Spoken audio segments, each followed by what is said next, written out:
Looking to buy your first cinema camera, or you're perhaps looking into upgrading your current one? Well, you're in the right place. Hello everyone, welcome back to my channel. My name is Kohki, and today we're going to be talking about the FX3 and why it should be your next cinema camera. So I do want to mention that the FX3 and the A7S III is identical internally, so you are getting the 4K 120 10-bit 422 as well as 15 stops of dynamic range, ISO performance of up to 49,600, so you are getting the low light capability on the FX3 as well, and it supports S-Log2, S-Log3, HLG, and S-Cinetone as of recent on the A7S III as well. So there is no compromise in any of the specs. And so if you're a proud owner of the A7S III and you're not in the market for a secondary camera or a camera that is catered more towards videography, then this video might not be for you. On the other hand, if you're looking for the best cinema camera on the market right now, stick around because I'll be going out on the field to see what the FX3 is capable of and how it handles one-person shooting. Alright, let's go shoot.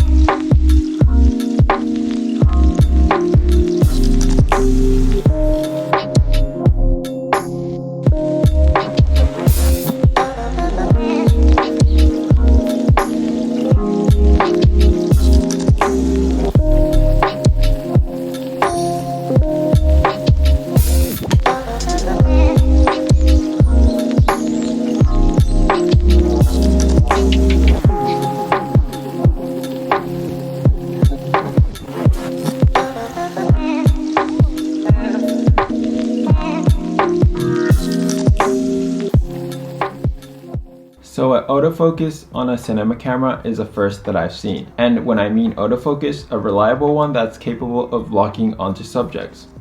You can easily tap the screen or half press the shutter to set the focus before recording, or switching between focus areas during a shoot. Switching between various focus areas is very smooth, which eliminates having to manually focus pull, and because of the reliable autofocus, even at a faster aperture like the f1.4, I was able to lock onto the subject without any hesitation. Tracking the subject was also very easy when enabling touch tracking because of the white box that pops up, indicating where and what you are tracking at all times. And with face detection, to top it all off, I was able to lock onto the subject consistently. Because of all this, I was able to capture difficult angles such as a down-up shot and a top-down shot without any issues. Having a reliable autofocus is very useful when shooting solo or when you're limited in time, or simply both. And this means that you can focus on your storytelling and your visuals. The 5-axis in-body image stabilization on the FX3 is another benefit, and it does come in hand-to-hand with the reliable autofocus. Considering that this is a compact cinema camera, it is quite impressive to be able to shoot handheld, let alone be able to capture a gimbal-like shot using the active mode. I found that when shooting waist level or lower, the top handle comes very useful, which keeps the camera even more stable while shooting. Because of the in-body stabilization, effective stabilization can be achieved with a wide range of E-mount lenses, including those that do not include stabilization within the lens itself. The standard ISO range is 80 to 102,400, expanded to 49,600 on video. The dynamic range is an impressive 15 plus stops. And in pitch black situations where the only light source was an old house in the far distance or the moon, I was able to capture it without any problems. Designed for mobility and efficiency, the FX3 features 5 1/4 20 UNC threaded mounting points, which could be easily attached with accessories while maintaining light enough weight for handheld shooting. The supplied XLR handle attaches to the body via the multi-interface shoe and provides 3 additional threaded mounting points for accessories. To enable 4-channel 24-bit audio recording, the supplied XLR handle includes 2 XLR audio inputs and an additional 3.5 stereo 2-channel jack.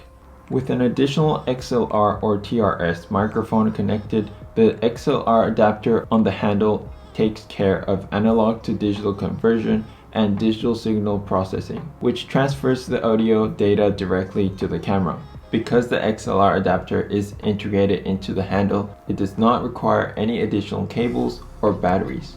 The enhanced button layouts, including the custom buttons, are essential for video creators. Settings such as peaking and zebra can all be accessed without going into the menu settings, and they can all be locked by clicking the button once and again to unlock. Same goes with the shutter, ISO, and aperture, and this solves the issue of accidentally bumping the settings while shooting. And by being able to turn on and off zebra with one single button, you are able to immediately view a more accurate representation of what you are shooting. And the rec signal has been enhanced as well, and I must say this is visually the best upgrade in my opinion, because I cannot remember the amount of times I had to check if the camera is recording, and with this rec signal upgrade you can tell if the camera is recording or not from any angle and from any distance. I say signals because there are multiple red beaming lights that indicate whether or not you're shooting,